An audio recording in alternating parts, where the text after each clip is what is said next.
मैं बिल्कुल ठीक हूँ, मैं टेस्ट क्यों कराऊँ? अक्सर बहुत सारे लोग मुझे ये बात बोलते हैं। ये कुछ यूँ कहने जैसा हो गया कि अभी टक्कर नहीं हुई है, अभी से ब्रेक क्यों लगाएं? दोस्तों, शारीरिक तकलीफ द्वारा बीमारी पकड़ में आए उससे पहले अपैरेंटली हेल्दी लोगों में टेस्ट करके बीमारी को या उसके रिस्क फैक्टर्स को पकड़ने को स्क्रीनिंग कहते हैं। स्क्रीनिंग ही प्रिवेंशन का मूल है। जैसे हम मेडिकल प्रोफेशन में कहते हैं, prevention is better than cure. इलाज से बेहतर बचाव है। स्क्रीन नहीं करेंगे तो प्रिवेंट कैसे करेंगे? ब्रेक नहीं लगाएंगे तो टक्कर होने से कैसे रोकेंगे? यही इस वीडियो का आधार है। क्या डायबिटीज में स्क्रीनिंग जरूरी है? मतलब जिन्हें डायबिटीज नहीं है, क्या उन्हें भी शुगर का टेस्ट कराना चाहिए? जी, डायबिटीज में स्क्रीनिंग जरूरी है। इसके दो कारण हैं। पहला ये, जैसे हमने पिछले वीडियो में डिस्कस किया था, हरियाणा में 51 लाख से ज्यादा लोगों को प्री डायबिटीज है।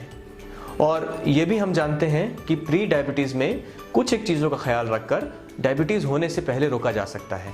ये तब हो सकता है जब हम प्री डायबिटीज किसे है ये पकड़ पाएं, और ये करने के लिए जिन्हें शुगर नहीं है उन्हें भी शुगर की जांच करनी ज़रूरी है, पहला।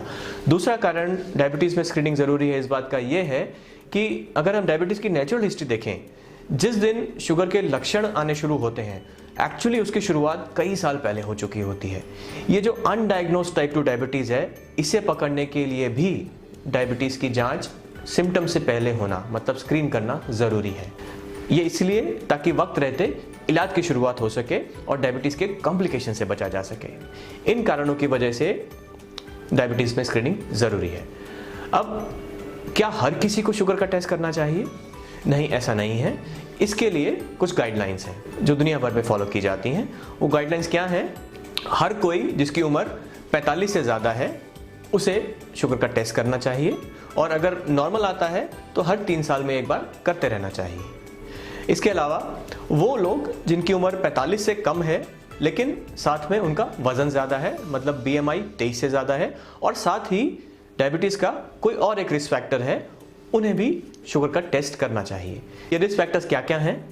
अगर हार्ट डिजीज़ है, BP 140/90 से ज़्यादा है, HDL कोलेस्ट्रॉल जो अच्छा वाला कोलेस्ट्रॉल होता है वो 35 मिलीग्राम पर डेसीलीटर से कम है, अगर फर्स्ट डिग्री रिलेटिव्स यानी माँ बाप, भाई बहन या बच्चे, इनमें से किसी को टाइप 2 डायबिटीज़ है, या फिर वो महिलाएं जिन्हें PCOS की शिकायत है, इन सब में से अगर कोई भी रिस्क फैक्टर है और साथ ही अगर वजन भी ज़्यादा है, BMI 23 से ज़्यादा है, तो ऐसे 45 से कम वाले व्यक्तियों को भी शुगर का टेस्ट करना चाहिए। इसके अलावा उन महिलाओं को भी डायबिटीज़ के लिए स्क्रीन करना ज़रूरी है जिनको पहले कभी जेस्टेशनल डायबिटीज़ हुआ है, मतलब गर्भावस्था में होने वाला शुगर हुआ है। तो ये कुछ कैटेगरी ऑफ लोग हैं जिन्हें डायबिटीज़ के लिए स्क्रीन करना ज़रूरी भी है, और टेस्ट नॉर्मल आने पर 3-3 साल में एक बार करते रहना भी ज़रूरी है। अब अगला सवाल ये है कि कौन सा टेस्ट करना चाहिए? खाली पेट ब्लड ग्लूकोज करना चाहिए, या 75 ग्राम ग्लूकोज खाने के 2 घंटे बाद वाला ग्लूकोज टेस्ट करना चाहिए, या फिर HbA1c करना चाहिए? इस पर कोई कंसेंसस नहीं है।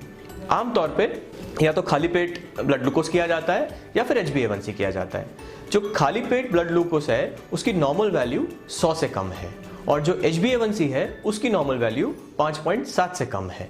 तो दोस्तों, इस वीडियो का जो टेक होम मैसेज है वो ये है कि लक्षण आने पर ही मेडिकल ओपिनियन लेना या टेस्ट करना, ये अप्रोच गलत है।